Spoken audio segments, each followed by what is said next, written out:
a mom is the most difficult job on the planet? How many mothers died on ice road truckers last season? Any moms get washed overboard on Deadliest Catch? I'm not trying to be disrespectful, but what would you rather have as a job?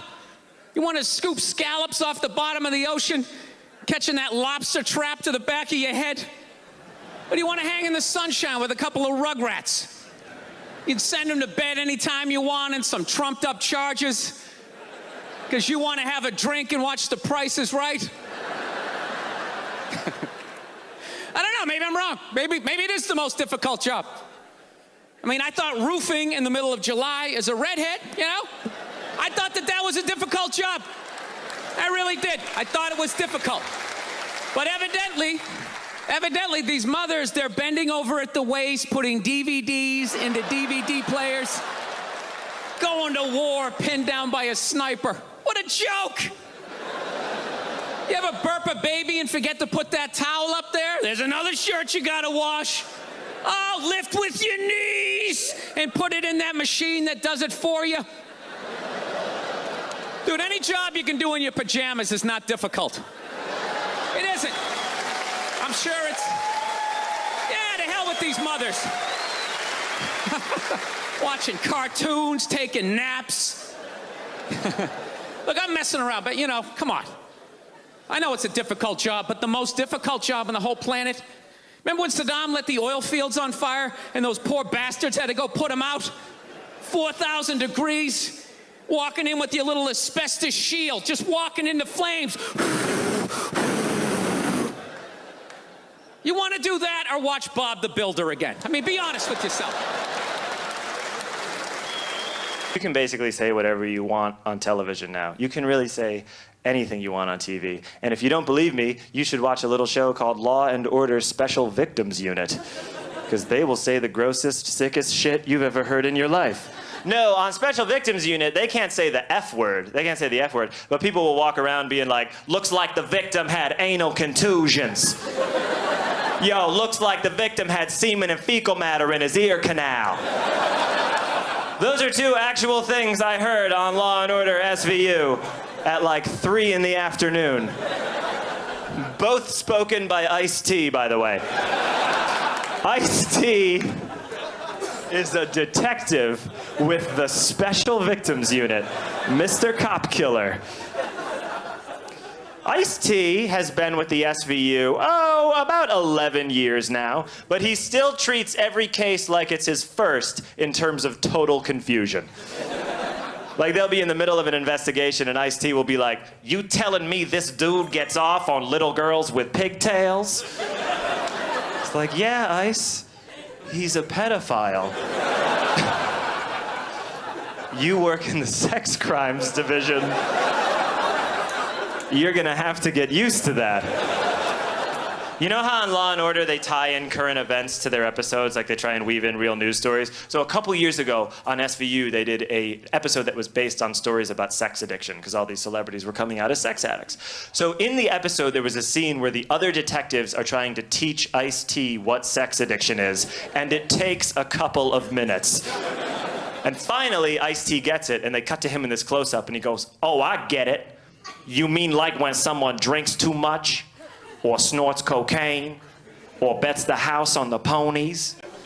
I was like, yeah, you got it, man. And I was psyched that they understood and they could go on with the investigation, but I could have watched another 4 hours of Ice-T just naming examples. Just that shot of him like, or like when someone smokes too many cigarettes, or like when someone shops too much with credit cards, or like when someone plays too many scratchy lotteries, or like when someone eats too much chocolate cake. And he would just keep talking, and it would slowly fade out and say created by Dick Wolf. Thanks very much. My name's John Mulaney. This city is not fluffy friendly. I've been to some of the diners. What's up with that? No tables, only booths in certain restaurants? That sucks. And you guys know exactly what I'm talking about. Because we can get into the booth, but then we eat. Oh, that sucks. And then you get out and you go home and take off your shirt and you got that red line going across right here. You're getting Ecuador right there. I feel you. That's why I love amusement parks. I love them, but I can't enjoy them because they're not fluffy friendly. You try to get on a ride and they got all the safety restraints, you know? Freaking. Right? You're fluffy like us? That's not gonna happen, right? That's why I miss the old roller coasters. 1 bar, 3 clicks, that was it, right? We never fell. We never fall. Seriously, we never fall. You know who falls? The skinny guy who sat next to us. That's who falls. That's who freaking. More room. We never fall. And my buddy Mondo is built like me, just like me. He says, we need to get on a ride. I'm like, what are we gonna get on? He goes, they have a ride here. It's like a log ride. And you get inside the log ride and it goes up the hill, down the hill, makes a splash.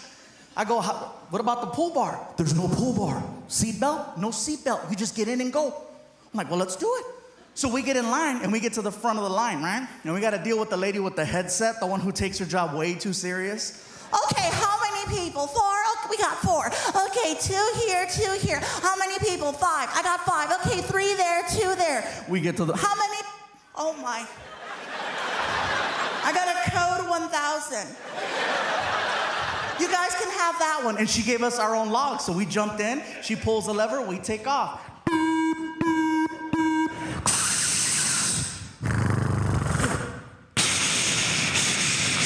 We're splishing and splashing, right?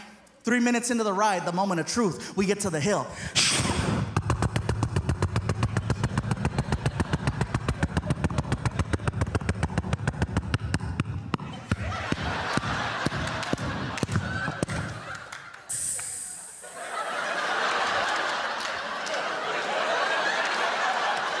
My friend turns around and he looks at me and he says, Gabriel, let's flash the camera. I said, you're stupid. On 3. We freaking...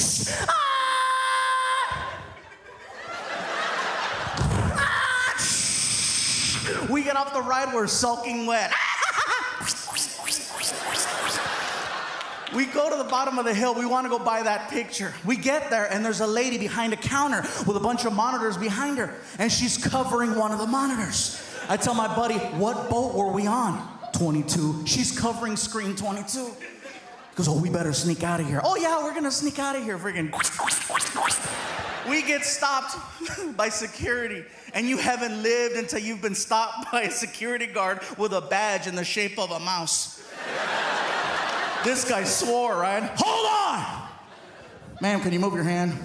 Thank you. You guys see that photo right there? You see that? That's a disgrace. We can't believe anyone could take such a photo at this park. Do you guys recognize the 2 large women in this picture?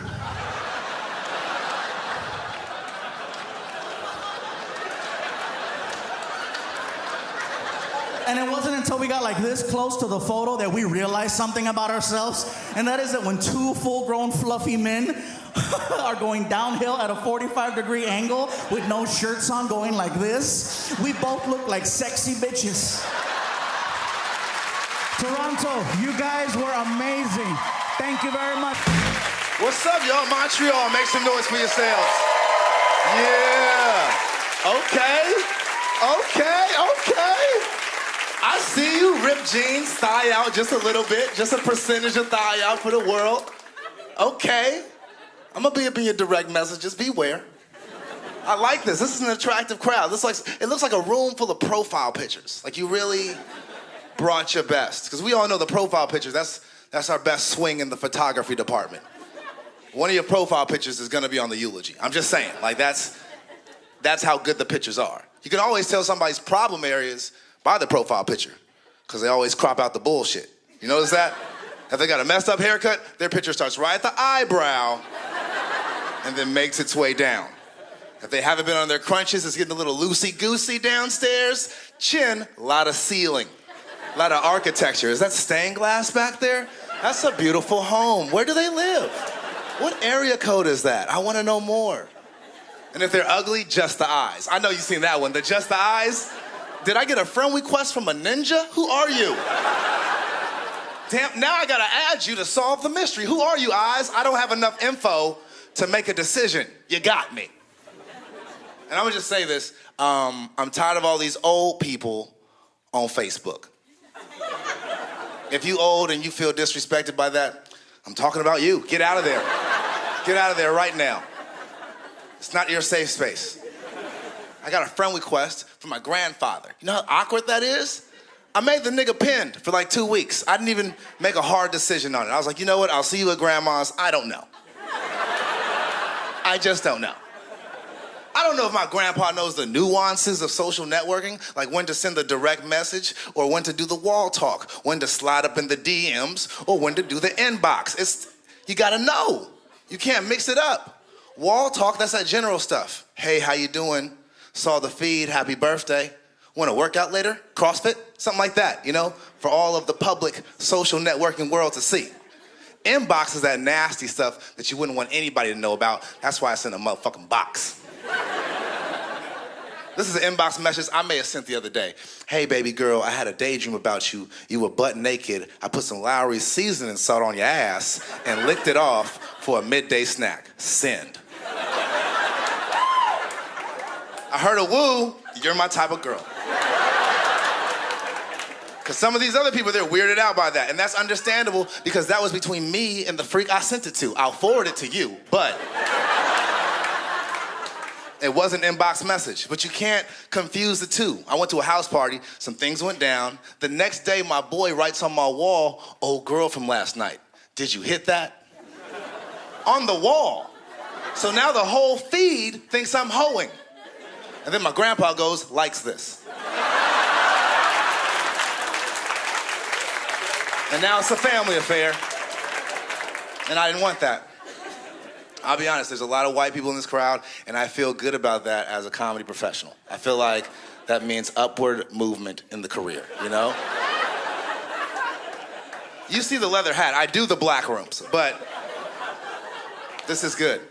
I went to a private school, so I have a lot of white friends. I'm like the quintessential token black friend. Literally, I have like a lot of white friends, and I'm always their only black friend. A lot of brothers, they don't like being the token black friend. Look at the white homie like, hey, dog, is this for homework? Are you gonna write an essay about what we did today? Is this for a class? But me, I'm on the other side of life like, damn, out of all the brothers in the world, they chose me. Swag, you know? I'm their LeBron. There was a black friend lottery. I was a #1 draft pick, and I took my talents to Caucasia. Don't know what we're clapping for, but let's do it. No, I mean, come on, guys. You hear me. I'm enunciating. I use big words. If you don't like me, you're a racist. It doesn't come in a safer package than this. If black people were sushi, I'm California roll. I'm safe. Start here first, get used to this, then go to the hood and have that wasabi. You gotta pace yourself. He seems cool. I'm having a good year, yeah. I'm really having a good year. No kids. No fumbles this season. I didn't drop any seeds. I've been giving those eggs the Heisman. Yeah, I have.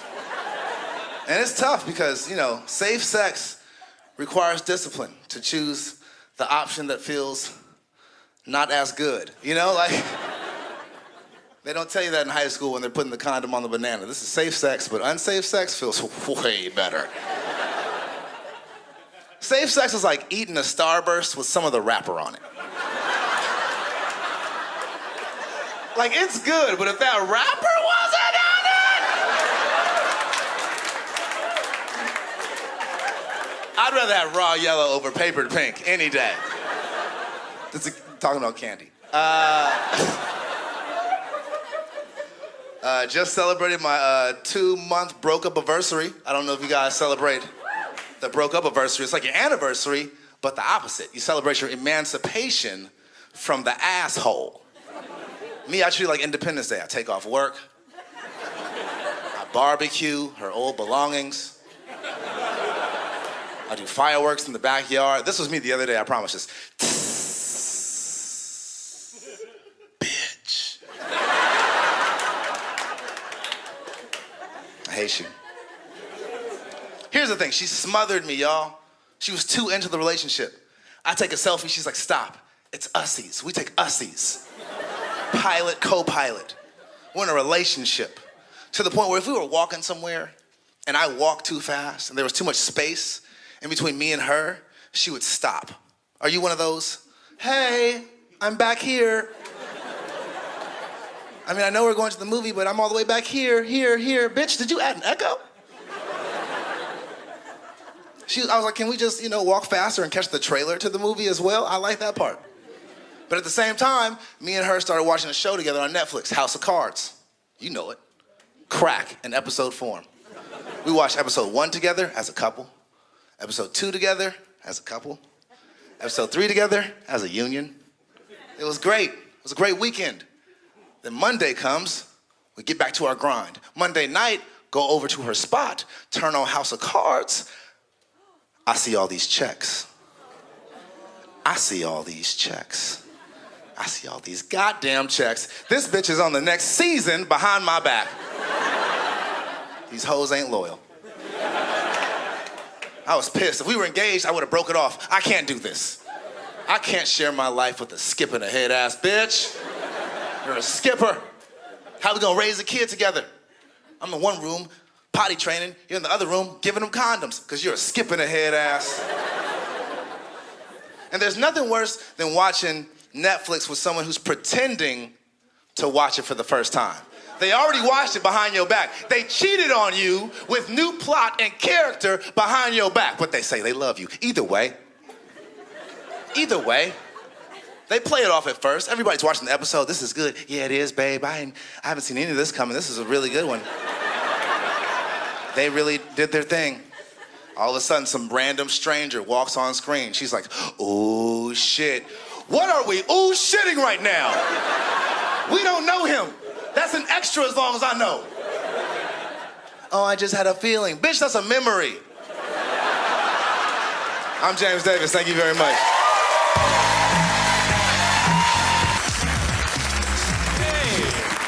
Hello, everyone.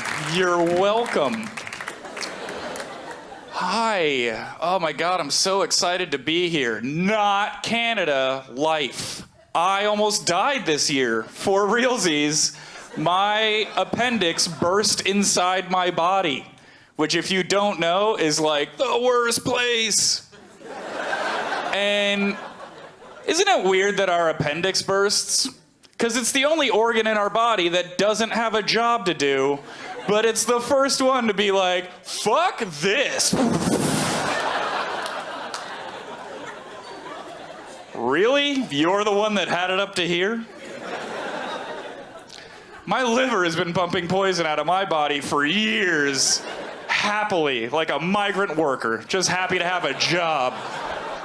Meanwhile, my appendix is like some spoiled college kid that can't believe it has to work a goddamn day in its life. And my liver's like, hey, appendix, can you help us out? We got a lot of work to do. And my appendix was like, my dad owns like...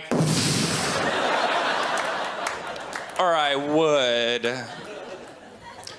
They don't even know what makes our appendix burst. Can you believe that? 2011? No idea. Why? That's crazy, right? I mean, we can send people to Mars, probably. Don't look it up. And we have no idea what makes our appendix burst. I came out of surgery. I was like, doctor, why did my appendix burst? And he was like, whew, man. Oh, God, right? Sucked.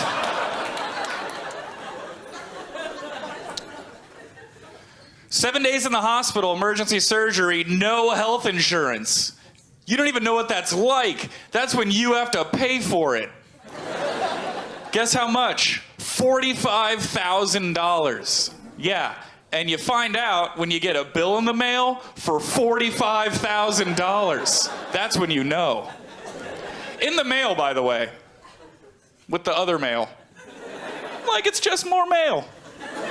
Except it's a bill for $45,000 in a white envelope like all the other envelopes. That should not come in a white envelope. That should come in a black envelope with a skull and crossbones on it. And when you open it, a picture of your hopes and dreams falls out and bursts into flames because now you owe the hospital $45,000. My friends had all kinds of great financial advice. They were like, fuck 'em.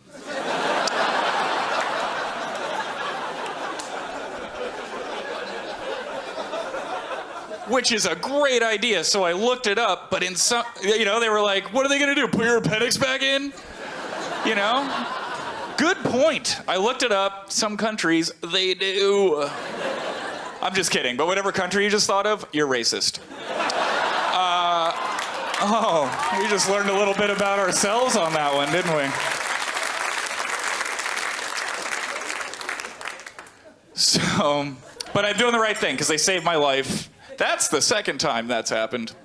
I'm doing the right thing because they saved my life and I'm paying them back $20 a month. So if they ever want to see all their money, they just have to make sure I live to be 657 years old. So balls in your court, Beth Israel Hospital. Let's do this. I'm ready to live forever. I recently dated a model. Since you brought it up, I guess we'll talk about it. And I don't bring it up to sound obnoxious. I don't bring it up to say it was awesome. It was not awesome. It stunk, and I'll tell you why. Models are skinny, and that's not what I like. Ever since I was 10, I like when you can squeeze stuff on a lady. I like squeezing all your stuff, you know what I mean? Like, even if you got, like, a soft head, I'll take it. I just want to squeeze something. This girl had no squeezins.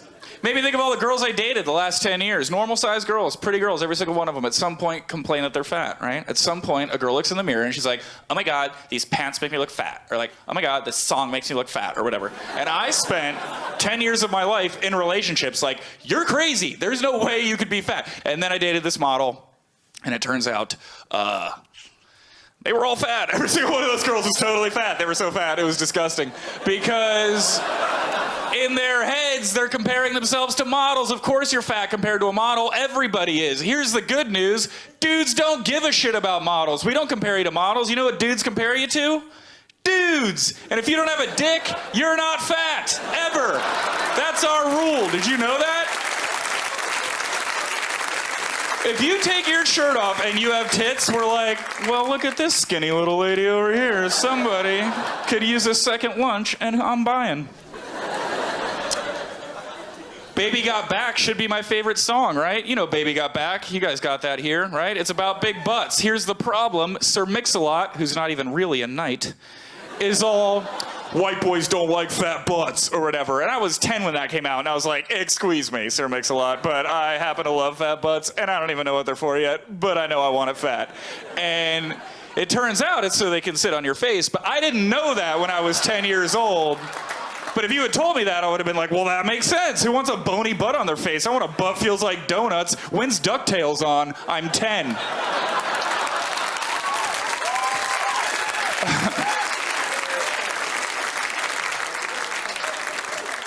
We were on our first date at a restaurant because I'm 30, and she's telling me about her gay friend, Gary. She's like, you know, Gary feels bad for straight guys like you because 80% of the male nerve endings for sexual pleasure are in the asshole. And I was like, I don't care. I've been doing great with that other 20%. Good talk, though. That was a good talk. That's a weird thing to say at dinner. Pass the salt is something you say at dinner. What she said sounds like something you save for later when you're gonna try something weird on somebody's butt that they don't wanna do, and you're trying to make it sound awesome. But she said it at 8. So now I'm looking out for it for 4 hours. You're not gonna get me now. You cock-blocked your own weird butt shit. I was on Saturday Night Live, got fired last week. All right. Yeah. Not even the worst thing that happened to me all summer, because 29 days ago, a man's ponytail touched my mouth. So that's what I'm really concerned about. I don't know where it was before, but I'll tell you it was somewhere very wet. Yeah. Why are you so willy-nilly with that, sir? You're on a crowded subway. You're flicking your tail around? If you guys don't know what you would do if a ponytail touched your mouth, I'll tell you what you would do. You will just go. Having it in New York, man. New York's too fucking crowded. It's like so many people. There's even more rats, to where I saw like a rat run over a woman's foot the other day. To like, that's how rats are there. They're like, I'm fucking walking. Like, watch out. Like, that's the rat ran over her foot. And she screamed, and then the rat went down the gutter, and her husband was like, you're okay, you're fine, the rat is gone. Then the rat came back out of the gutter, as if to say, I say when it's fine. I fucking run these streets. And the rat was wearing a Jets jersey. No, that part was a lie. It had on normal rat clothes. Stuff if you saw a rat wearing it, you'd be like, yeah, that's what a rat wears. Is that a patchy fur top? For sure, yeah. I have a mouse that lives in my apartment. He has all his clothes. It's no patches. I'm proud of that. Like, yeah, if you live in this apartment, you have your shit together. Good. Like, my girlfriend wants to get a mouse trap, and I was like, or a tiny motorcycle. But no helmet. He'll kill himself on that thing. He's a mouse. He doesn't know how to drive a motorcycle. He'll double clutch into the wall. That's a perfect joke. Just letting you know when you hear one. Every time I tell a joke in my head, I go, you've done it again. I know why I tell jokes, why I got into comedy. I figured that out. It's because when I was 9 years old, I saw my dad smash a possum with the sledgehammer. And then I just thought, well, I'm probably gonna need to talk about that. I don't think I should keep this memory inside my tiny body. This is what happened. I was 7. I grew up in the woods in Iowa, and I saw a possum in our garage, and I was just like, well, you ain't supposed to be here. So I went inside, and I woke up my dad, who was sleeping. And I was like, Dad, there's a possum in the garage, and it's eating all the cat food. And I did not know how angry that would make a dad. Turns out dads hate it when possums get into the cat food. It sends them into a blind rage to where you, as a 7-year-old, start to think, I bet there's more going on in this guy's life right now than just the current possum cat food situation. Because he handled this news by not putting any clothes on. Sprinting to the garage, grabbing the nearest weapon, which was a sledgehammer, and then just destroying a possum in front of his youngest child. He knew I was there. It did not give a courtesy, look away, boy. He just did it. And the aftermath shocked both of us. It shocked my dad on account of all the possum that got on his body. Yeah. And then it shocked me because I was fucking 7 years old. And just had the thought of, well, I made that murder happen. This because of my big mouth, this possum blood is on my tiny hands. Next time I will not tell on the possum. I would just go up to him and be like, hey bro, you're gonna wanna get out of here. The guy who lives inside is a fucking maniac. Stick to the wood pile. I'll bring you cat food. We'll run like a fun underground railroad. I'll be the Harriet Tubman to North America's only marsupial population. That's a zoo book joke. That all happened in Iowa. I live in New York City right now. There's my favorite place in the world is there. It's called Crazy Buffet. Spelt with a K, so you know they're out of their minds. I've never even been inside it. I don't want to go inside Crazy Buffet because I don't want it to ruin what I hope and pray Crazy Buffet is. I hope that you walk in there and people are just eating screws and like, we're fucking crazy! Are you thirsty? We got a dumpster of gas! We're fucking crazy! But I bet it's just like, we have Chinese food and pizza. We're crazy. We're out of our minds. No! Crazy Buffet. That's not what I want. I don't want Karen from work crazy. Of like, it's December, she wears Santa hat. She's crazy. She had a bottle of wine on a Monday. No, I want Philip from work crazy. Of like, hey guys, we found a list of names in Philip's desk. So we're gonna shut down work and look for Philip. That's the crazy I want. I don't want like, what do you want? Chopsticks or forks? I want, here's a hammer, eat it or hit somebody. This is super fun, you guys. Thank you guys very, very much. One of the things I've been struggling with recently is working from home.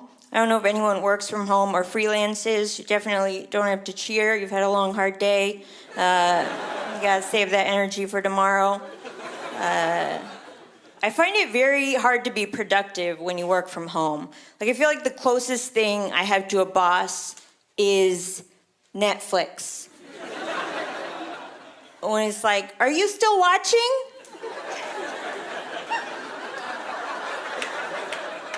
And I'm like, of course I'm still watching.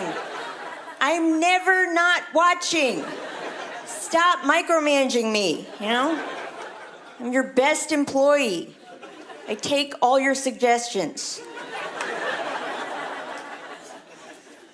Sometimes when you're in charge of your own productivity, you'll have entire weeks where you're just like, was I a person?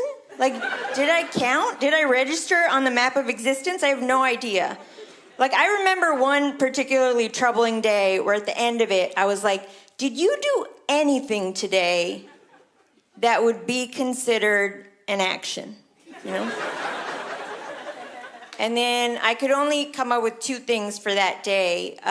One, I fell in the shower. That's right, it's not my finest achievement, but it was like a new experience. So I was like, there's growth there, some new markets might open up. And then two, I Shazammed the music in a pet food commercial.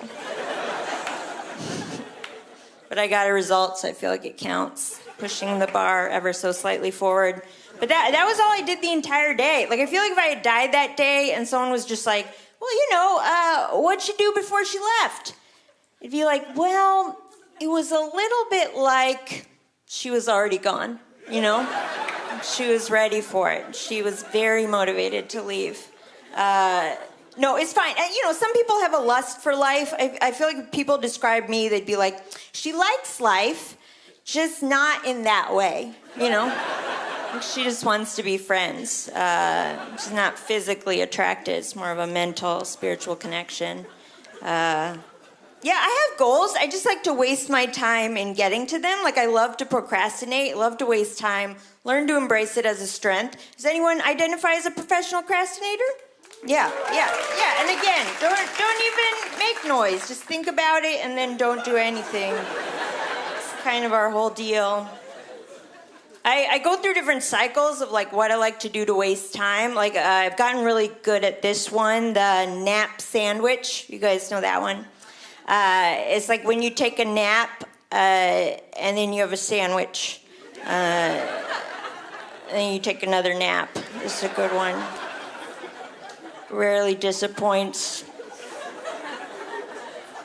I love napping so much. My one problem with it is the waking up part. Like, that's where I don't sign off on it. And only because it is the most disorienting feeling every time. Like, no one ever takes a nap and then is just like, that was a great idea, and now I feel great.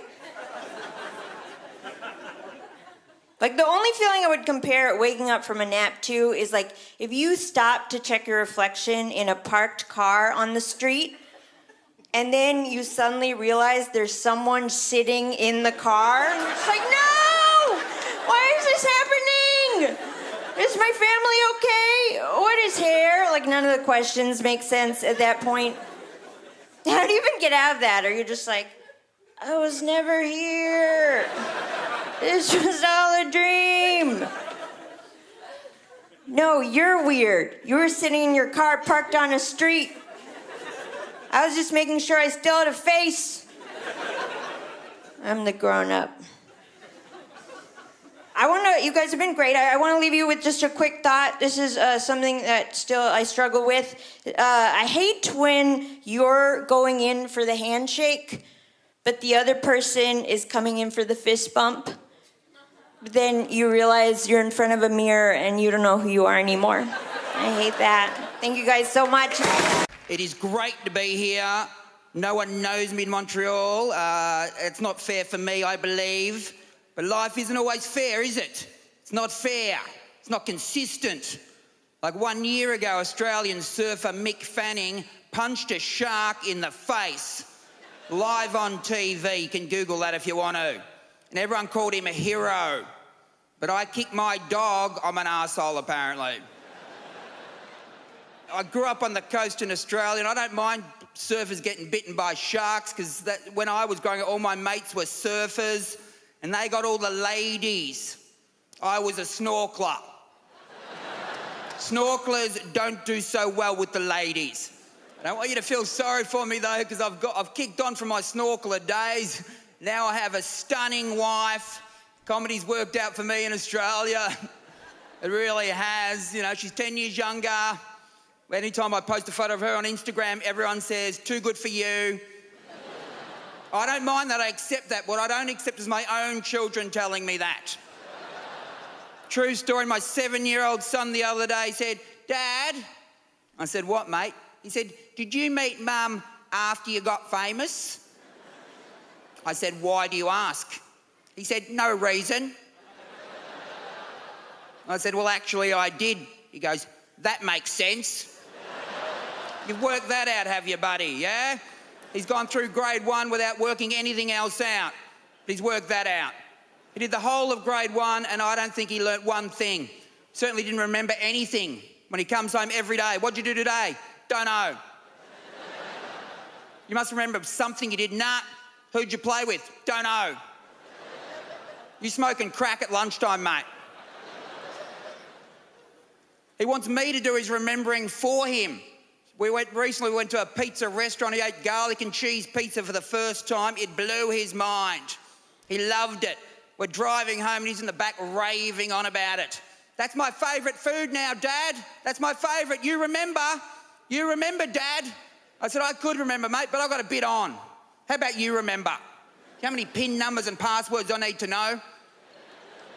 I mean, I'm losing my memory. I'm losing my teeth. I'm losing a lot of teeth. I'm missing 9 teeth. Yeah? I'm from the country, though. You accept that as when you're from the country. Your teeth fall out, you get on with your day. My wife's a city girl. She's got different values. Apparently you're meant to keep your teeth your whole life. I don't agree. She's always nagged. She's going, you've got to get your teeth fixed. I said, no, I don't. She said, yes, you do. I said, why? She said, this is why. If your teeth end up in a glass beside the bed every night, no more action for you ever. I said, I obviously love you more than you love me. She said, how so? I said, if your teeth end up in the glass beside the bed every night, that would open up the possibilities in our sexual relationship.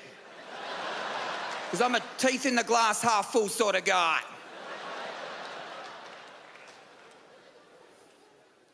She's also worried about my hair. I'm grey, whatever, I don't mind. She said to me recently, she said, you've got to dye your hair. I said, why? She said, because I don't want the kids to be embarrassed when you pick them up from school. I said, here's another solution, I just won't pick them up. And when they get home, I'll be out in the backyard and you can tell them Grandpa forgot his bus pass.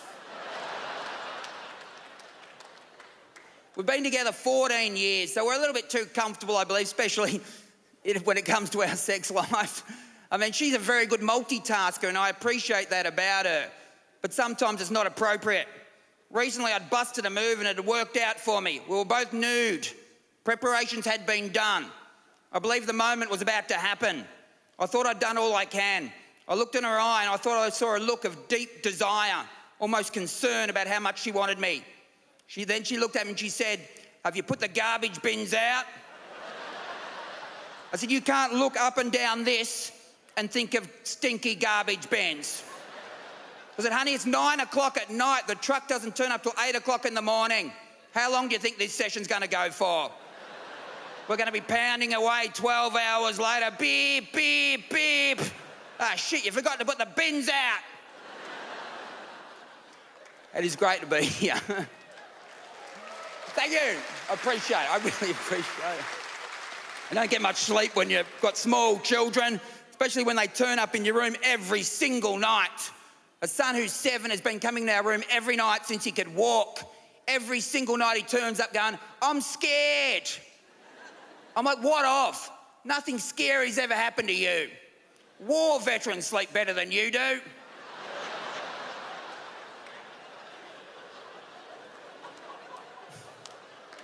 That did.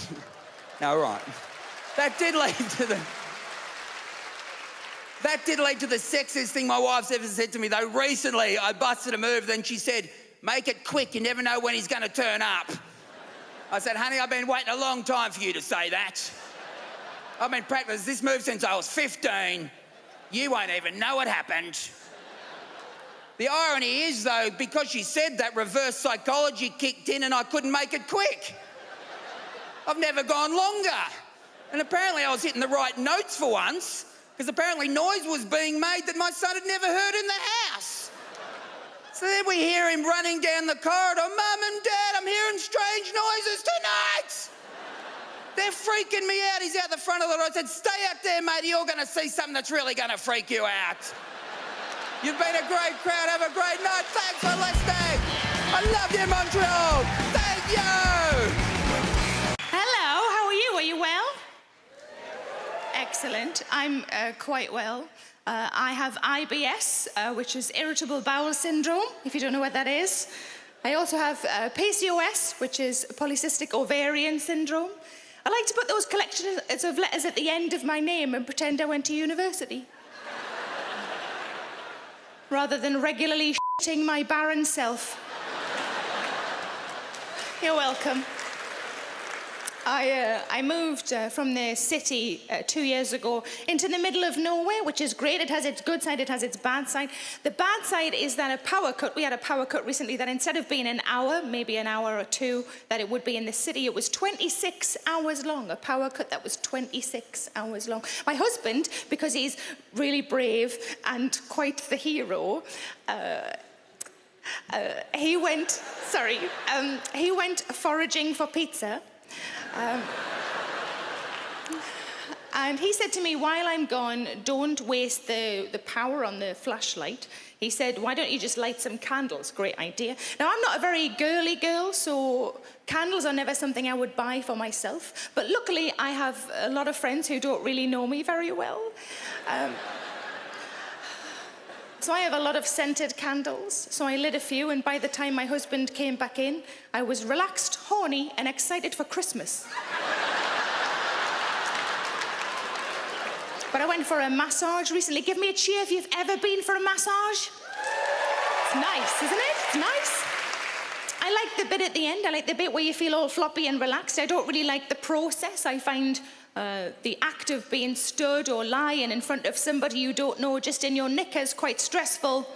So what happens is I book the massage and I get really stressed out leading up to the appointment, and the best she can do is get me back down to the level of stress I was at before I booked the appointment. I had a massage and she said, this is an aromatherapy massage. I said, that's correct. She said, I have 3 aromatherapy oils for you to choose from. I'd like you to smell each one and pick the best one, the one that you like the most. So she wafted the first one under my nose and I said, is that eucalyptus? Is it eucalyptus? Is it menthol? Is it mint? Is it eucalyptus? Is it eucalyptus? And she said, you don't have to guess what it is. So she put that one down, she brought the other one up, she wafted it in front of my nose and I sniffed and I said, is that lemon? Is it lemon? Is it citrus? Is it citrus? Is it grapefruit? Could it be grapefruit? It's definitely citrus. Tell me it's citrus. And she said, it's not a quiz.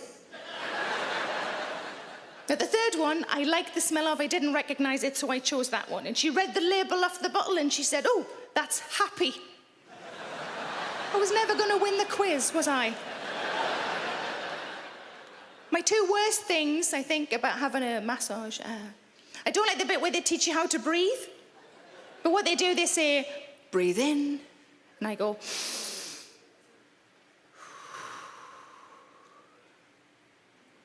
and breathe out.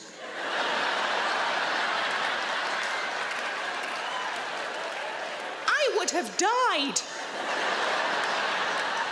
One thing I don't like, and I apologize if there's anybody in the room who is one of these, I don't like a skinny massage therapist.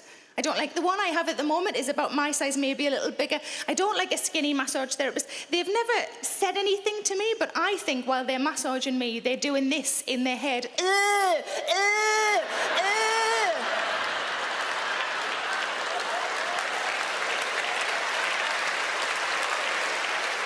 And she opens the door and shouts out, I'm going to need more time. It's a bigger surface area than I was expecting. But I do have an internal monologue the whole time I'm being massaged. The whole time. Like outside I am the picture of composure, but in my mind it's going crazy.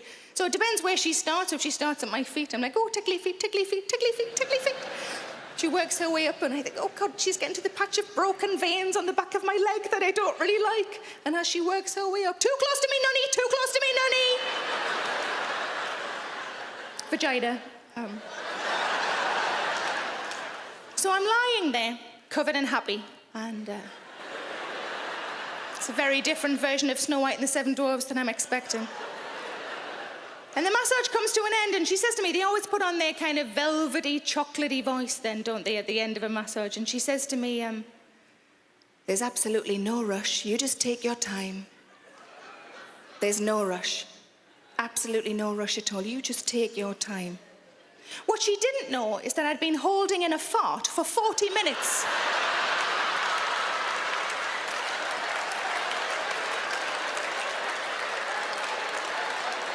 The door had barely clicked shut when I let out the loudest, most tromboniest fart I've ever had. I was in the middle of potentially the best fart of my life. And I do rank them.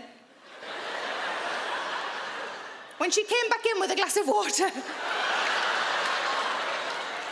I half expected her to go, is that egg? Is that egg? Is that rotten egg? Is that...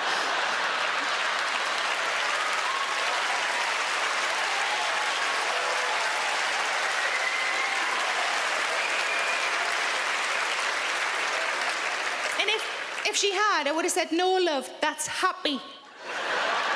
You've been amazing. Thank you ever so much. Good night. Thank you. Thank you. I know none of you know me, so you probably have personal questions you'd love to ask. Let me just go ahead and answer your first one. Yes, I have been to jail. I was 18 years old. I was young and rebellious. I was arrested. Now, here's what happens when you get arrested in the South, in Louisiana, where I grew up. They give you a full-body cavity search. Have you ever had one of those? If you haven't, I highly recommend it. You learn a lot about yourself. What they do is they strip you down to your bare ass, then they hose you down. Now, I know that sounds refreshing, but it's not. And then they say, bend over and spread your ass cheeks, right? And I ask, now, just what exactly are you looking for? Just out of curiosity. And I'll never forget this fucking cop. He says, I have to make sure you don't have a gun. Just think about that for a second. Gun is what he said. He could have said weapon. He could have said drugs. He could have said poop. He could have said that. He could have said, I have to make sure you're not going to shit everywhere once we lock you down.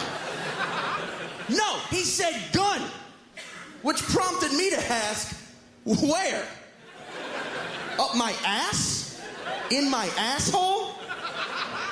Sir, if I have a handgun in my asshole, what are you gonna do? What can you do? Call a doctor, that's it. Clearly, I'm the victim of some strange fucking crime.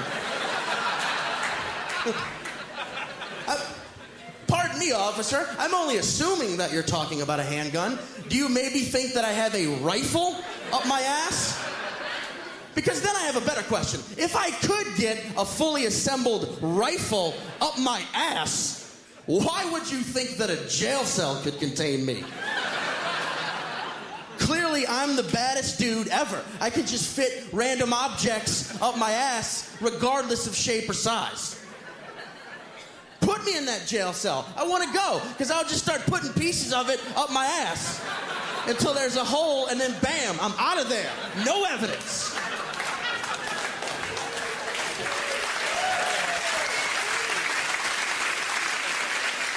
You can't stop me! I am Dr. Cavernous Asshole! I have a rocket launcher up my ass right now. Nope. Puppies! 12 puppies! All trained to defend me. The fuck you gonna do, copper? Kill a puppy? I wouldn't even do that. I'm the bad guy in this scenario. So I beat the charges on insanity plea. You know, I'm older than you guys probably think I am. 47. 47 years old. Fuck you, I'm not 47. I'm 31, and I have a younger cousin. He's 21, 10 years younger than me. One night, we went out drinking at a bar, and before we get there, he says, I hope you can hang out all night, Gramps. What a fucking dipshit, huh? Fuck that kid. I mean, of course I can hang. I can party. I'll say this to anyone in their 20s. I can out-party anyone in their early 20s because I know what I'm doing. It's a craft, and I have honed it. Have you seen people in their early 20s partying? They look like fucking idiots. Amateurs. Just go right to the bar. Beer, shot, beer, shot. I can do this all night on the credit card my parents still pay for. Beer, shot, beer, shot. Oh, hi, stranger. What's that? A random pill. Gulp. Yummy. Thank you. More beers and more shots. Ooh, smoking weed now, because that's crazy and insane. And we're so young. Woo! Shitty food. Ugly person. Awful, terrible sex. Terrible sex. Vomiting all night. Headache. I don't remember. That's not partying at all.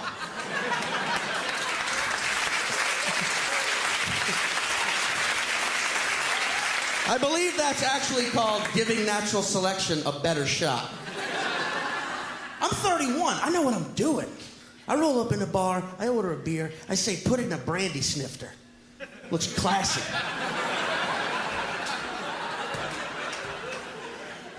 Someone offers me a shot. I say, no thanks. In about 15 minutes, my friend's gonna show up with some cocaine. Gonna do that instead. If my friend says, let's go smoke weed, I say, no thanks, because there's a table of 21-year-old girls sitting there, and I'm gonna go sit with them and tell them lies. And not 21-year-old boy lies. Oh no, 31-year-old man lies. Lies that have been tested and workshopped and rewritten and sprinkled with truth and wisdom. So yeah, you go home with that skanky, slutty girl. I'm gonna hang out with this young feminazi, and as soon as she finishes the drink that I paid for, I'm going to challenge her with my Scorpio eyes. Because then she'll have to fuck me just to prove that she's a creature of free will. I mean, I remember being 22. It was like, you'd be like, oh my God, we got so shit-faced last night and Sean passed out, we super glued his fingers together. Crazy, man. That's not crazy to me anymore. I mean, the other night I got pretty crazy. I let my gay friend blow me. Why not? We're both old enough to be secure in our sexuality. We're friends. We were both in a rut. He likes dick. I like ejaculating. So we struck a deal. Wasn't sexual at all. It was very friendly. A business transaction. You guys have been amazing. Good night. Thank you very much.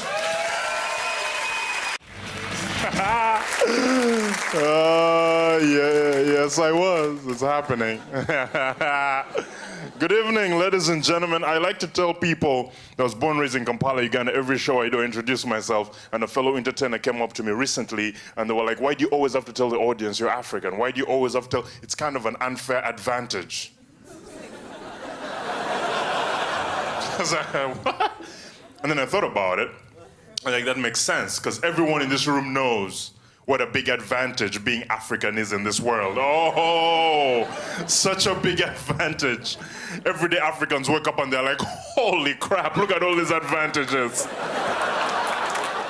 This is ridiculous. What are we gonna do with all these advantages?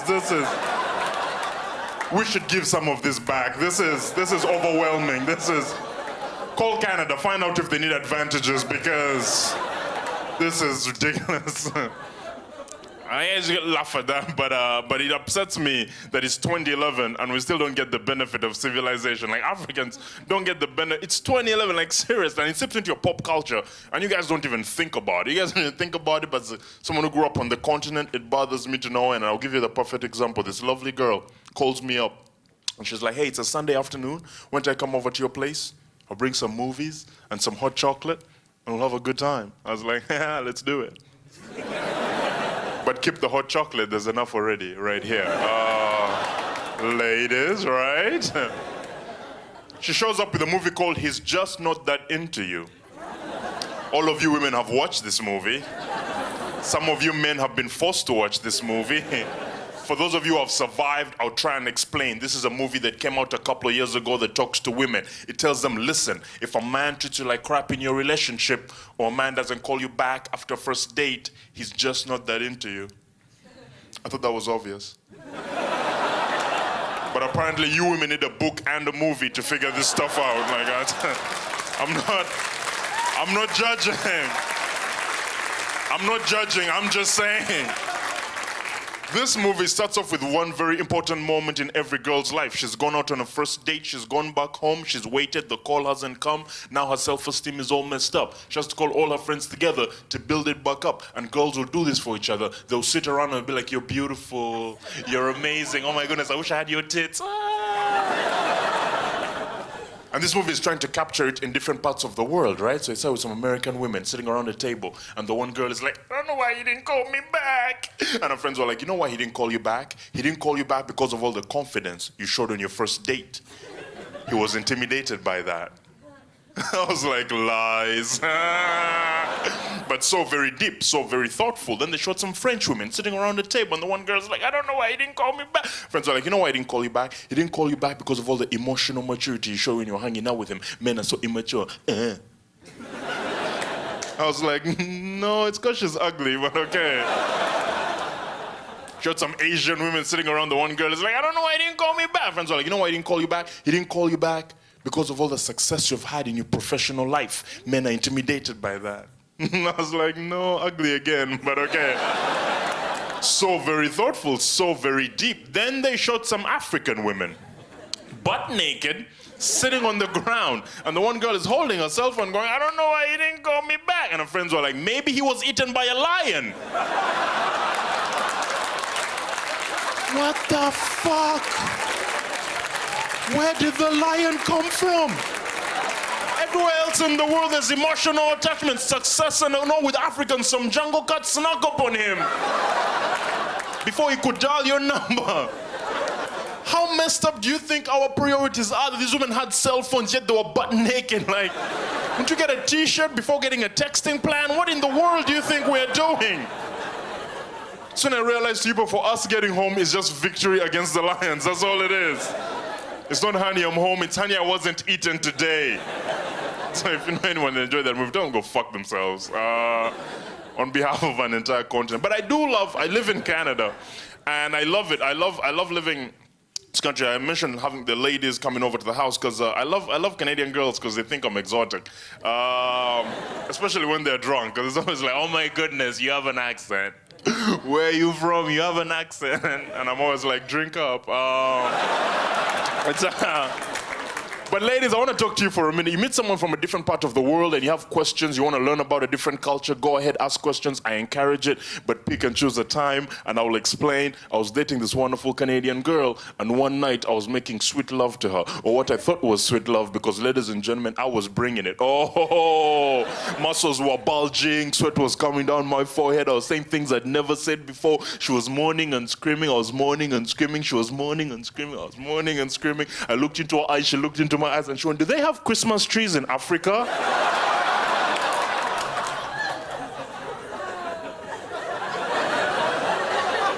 I have no idea what pissed me off more, the fact they said us while we're having sex, or the fact that I took time out to answer the question. Right? Yes, we do. You guys have been wonderful. Good night. What's up? What's up? Bonjour, Montreal. I have been here for 3 weeks. I've never been here that long. I've been reading the news. There's no mass shootings, no cops killing black people, there's no Caitlyn Jenner stuff. You're having an election. I don't know the religion of the candidates. What the hell do you do for fun up here? I have no idea what's going on. With gay marriage, right? We have that now. Yeah. Our Supreme Court finally approved gay marriage. And in the decision, the funniest thing they wrote, they said that gays are now entitled to the same rights as all other humans. And I said, that's so nice of you to make them human now. Because we do. We have a national homophobia. It's ridiculous. Like the minute the Supreme Court approved gay marriage, the states that don't want it, they have these things now, they call it religious freedom laws. And it's a twist on religion. And what it does, it allows people to use their religion to discriminate against gays or anyone they don't like, you know, in the name of Jesus. Because there's no doubt Jesus was big on discrimination. I think it was Jesus that said, love one another as you love thyself. Unless he's different than you, then go ahead and shoot his ass. Because that was open carry Jesus, who's very popular down in Texas. I don't know. So they have these laws. So there was a pizzeria in Indianapolis that said they refused to serve pizza to gay weddings. Now keep in mind, no gay wedding had ever ordered pizza. But they said, we will not serve pizza to gay weddings that didn't order pizza in the first place. And just to make sure we never lose any money not serving pizza to gay people who didn't want pizza, we have started a Kickstarter GoFundMe page. And they raised over $800,000 to make sure they never lose money not serving pizza to gay people who didn't want pizza to begin with. And I read that article and I made a decision, and I'm telling you right now, I, Alonzo Bowden, refuse to do comedy at gay weddings that have never asked me to do comedy in the first place. And just to make sure I never lose money not doing comedy for gay people that didn't want my ass there to begin with, I have started a GoFundMe page. So please, give generously in the name of Jesus. We always talk about the women up here. Beautiful, beautiful women. Yeah. I look, but I'm out of the game now because the game has changed. You used to be able to pick up. Now you want to hook up, you want to get laid, there's an app for that. Right? That's what you do. They have like Tinder and Instagram and stuff, and that's a young man's game. You know, my nephew was showing me, like, check it out, Unc. You just flip through the pictures, then you hit like, then if she hits like, you hook up and you smash that. And I was like, you smash that on a like? That's the extent of your effort? You lucky little punk, you don't know. I love it. I can look on Instagram, but I can't be trying to hook up on Instagram. I'm a little too old to be messing around on Instagram. I'd be the creepy guy on Instagram, you know, and you don't want to be that, right? Creepy, that's like the worst thing a guy, no, I used to think creepy was the worst thing a guy could be until I heard these girls talk about a guy who looked rapey. And I was like, that's a thing now? There's rapey out there? That is the worst description I have ever heard. Can you imagine being described as rapey?